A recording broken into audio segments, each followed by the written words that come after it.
What up, people? I'm super excited to make this video because I haven't done one of these videos in a long time.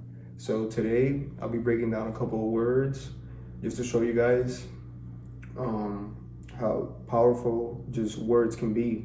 I mean, we use words to communicate, in order to get to know somebody. What do you guys use? Language. The language, you guys got to speak the same language, not specifically talking about the same English, Spanish, but I'm talking about the same language. Like, I've met barbers that they don't even speak English, but because we speak the hair language, we can communicate. But because we're, here in America, we're doing the English, I'll show you guys 3 words that are essential to this game of life. So the first word is going to be words, and you're going to see how I'm going to play around with these words, and it's just going to make sense at the end. So I'm gonna play around with words, world, and heroes.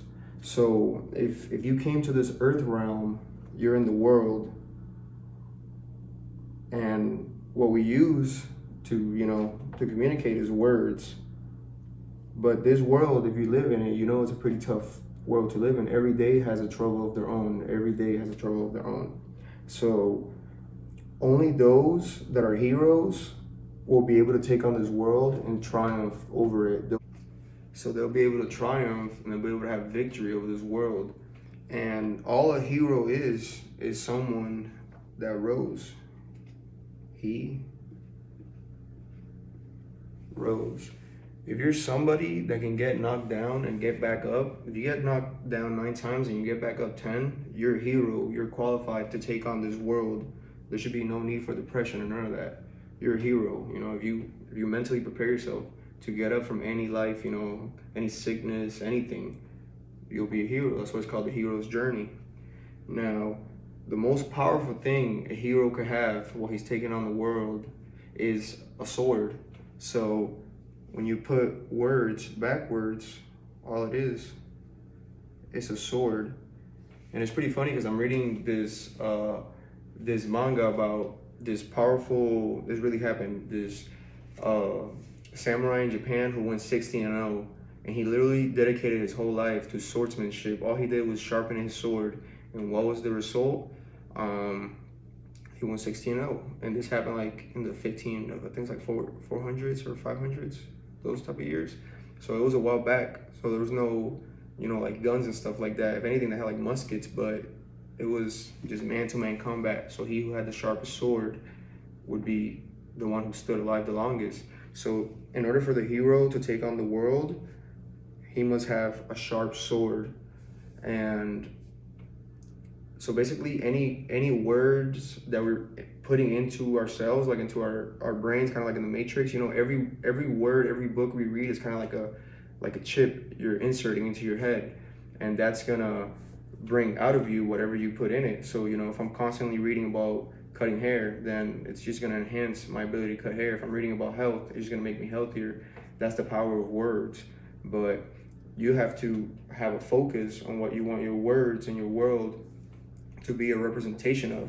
And then that's where some people are like, oh, I don't like to read. But it's not that you don't like to read, it's just you don't have like a topic, something you're curious about. Because anything you're curious about, you're gonna go deep into it. You're gonna study it. That's just like a human nature thing, So, to take on this world, the word world has the word Lord and word in it.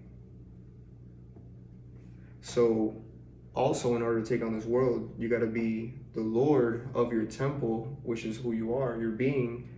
And in order to be Lord, that Lord must have the right words. That's why when there's like a kingdom on earth, you'll see that the kings have like their set of rules. It's like, no, you'll be beheaded if you're caught stealing and things like that. So it makes it pretty fun when you start to realize that the words you use kind of like govern the life you lead. It's kind of like the frequency thing. If you're listening to like disruptive music that won't let you think straight, but then you switch it to like a song that's very soothing and stuff, and then you can study. Like, I love rock, but I can't listen to rock when I'm studying. I could listen to some jazz or something like that. Similar, same thing with words. Every type of food that we eat it's gonna do something to our body. Like if we eat fruits, it's gonna hydrate our body. If we eat bread, it's gonna take away water from our body. Same thing with words. The better the words in our vocabulary, you know, the more we read. That's why I tell people, man, you gotta study everything. You gotta study all religions, everything. These words are gonna give you a pattern of life, and the answer at the end of it is just love. It's just like loving what you do, man. Loving like the people around you, loving yourself, loving the art you do. If the words that are going into your temple are words that are gonna bring out life, you're doing the right thing. So that's the message I wanted to bring. Like I always say, the inner life, it's hard, but it makes the physical world easy. So those that spend a lot of time in contemplation, introspection, reflecting on their ways and stuff like that, those are the ones that are the heroes that will have the sword to take on the world, you know, and those are the type of people that we need in life.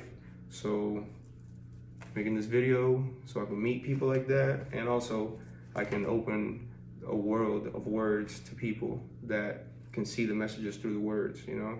So Eternal Barbers out. Peace.